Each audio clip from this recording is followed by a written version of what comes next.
নিচে নামিয়ে নিয়ে যাচ্ছে, তাতে মন ভালো থাকতে পারে না। আপনারা সবাই জানেন,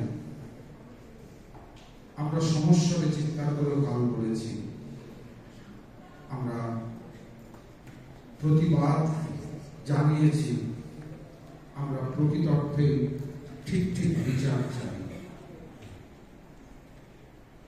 তথাপি আমাদের যে অনুষ্ঠান, সে অনুষ্ঠান আমরা করব। আমাদের প্রত্যেকটি অনুষ্ঠানের মধ্যেই প্রায় সঠিক বিচার পায়, তার প্রতিবাদ গড়ে উঠেছে। গতকাল উদ্বোধনী সঙ্গীতেও তাই ছিল, নৃত্যের অনুষ্ঠানেও তাই ছিল, যারা বিশেষ অতিথি ছিলেন তাদের বক্তব্যেও তাই ছিল, যারা কবিতা পড়েছেন তাদের বক্তব্যেও তাই ছিল। আমরা সঠিক বিচার চাই। সুস্থ সংস্কৃতির চর্চা যদি ঠিক মতো হয়, সুস্থ মানসিকতা তৈরি হয়, তাহলে আমাদের অব্যর্থ লক্ষ্যের দিকে আমরা নিশ্চয়ই পৌঁছতে পারব। শিল্পী মন সেই অব্যর্থ লক্ষ্যকে মাথায় রেখে দীর্ঘদিন, প্রায় 15 বছর হতে চলবে, এবছর 15তম বছর, সুস্থ সংস্কৃতি চর্চার ক্ষেত্রে তার অগ্রণী ভূমিকা পালন করে চলেছে। প্রত্যেক মাসের দ্বিতীয় শনিবার বিশেষ অনুষ্ঠান হয়।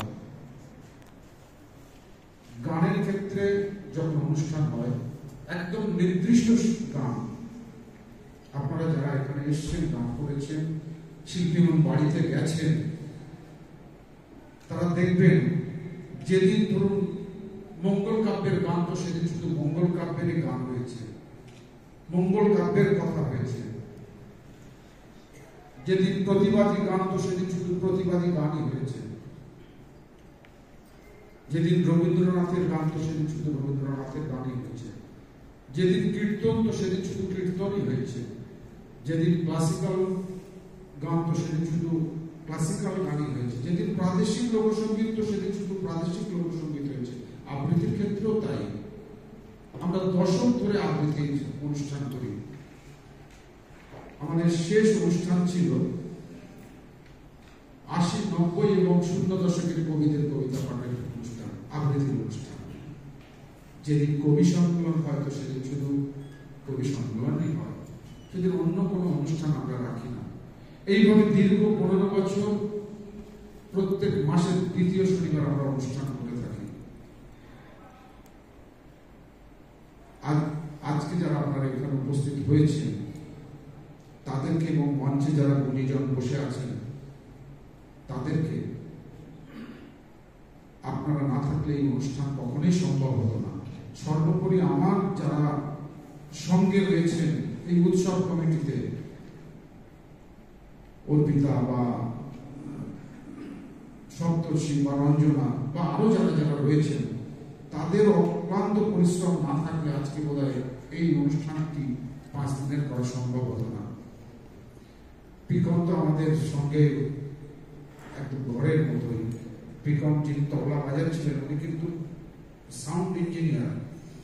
উনি তারা বাংলার যেমন তবলা বাজান, তেমনি কিন্তু ও তারা বাংলা যে সাউন্ড সিস্টেম ওই দেখে। যাই হোক, আমরা এখানে যারা আছি তারা প্রত্যেকেই প্রায় সবাইকে নিয়ে আমরা চলি। তবে এই অনুষ্ঠানটি করবার জন্য 5 দিনের অনুষ্ঠান সত্যিই খুব কষ্টসাধ্য কাজ। আমাকে সর্বতভাবে সহায়তা করেছে আমার সহধর্মিণী, আমার মিসেস রুমা রায়। তার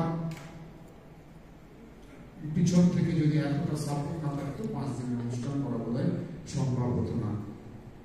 কমলদার বা পার্থদার কথা আপনারা শুনেছেন, শিল্পী মনকে কিভাবে আঁকড়ে থাকে। যত দুর্গম দিনই হোক না কেন, কমলদা বা পার্থদা, বিশেষত আমাদের বটবৃক্ষ কমল দে সিকদার কবি, তার ছত্রছায়ায় বোধহয় শিল্পী মন এত বড় হতে পেরেছে। আপনারা সবাই শিল্পী মনের সঙ্গে যুক্ত বলেই সেটা সম্ভব হয়েছে। আজকে যারা আপনারা এখানে এসেছেন সবাইকে আমার আন্তরিক শ্রদ্ধা, ধন্যবাদ, এবং মঞ্চে যারা রয়েছেন তাদেরকে আমার শ্রদ্ধা, অভিনন্দন, ভালোবাসা। সবাই ভালো থাকবেন। শিল্পীগণ আরো ভালো অনুষ্ঠান করুক, আপনাদের সাহায্য পাবো সবসময়। এইভাবে ধন্যবাদ জানাই।